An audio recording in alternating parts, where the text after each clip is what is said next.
Grace దేశంలో ఉన్న థర్మోపైలే అనే టౌన్లో జరిగిన ఒక హిస్టారికల్ యుద్ధం గురించి మీరు ఎప్పుడైనా విన్నారా? 480 బీసీ కాలం నాటి అతి చిన్న సైన్యం కలిగిన గ్రీక్స్ దేశం ఒక పవర్ఫుల్ పెర్షియన్ సామ్రాజ్యాన్ని ఎదుర్కొంది.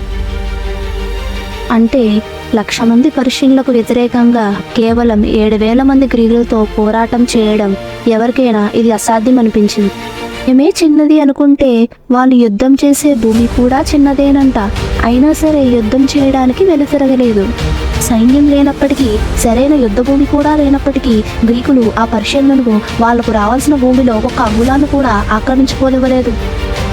యుద్ధం చేస్తూ సైన్యాన్ని కోల్పోతుండగా గ్రీకుల రాజు అయిన లియోనిదాస్ మరియు అతని స్పార్టన్లకు యుద్ధం చేయగలమా లేదా అనే ప్రశ్న తమ మనసులో ఒక భయం పుట్టించింది.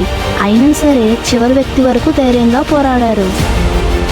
చివరికి ఆ పోరాటంలో అతి చిన్న సైన్యమైన గ్రీకులు విజయాన్ని సాధించారు.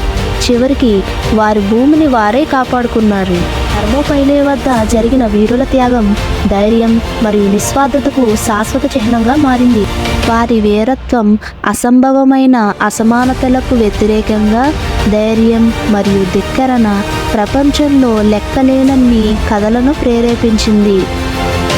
అయితే మన మహాభారతంలో జరిగిన కురుక్షేత్ర యుద్ధం మనలో చిరస్థాయిగా నిలిచిందో, అదే విధముగా థర్మోపైలే వద్ద జరిగిన యుద్ధం అక్కడ పోరాడిన ధైర్యయోధులను గుర్తించుకున్నాం.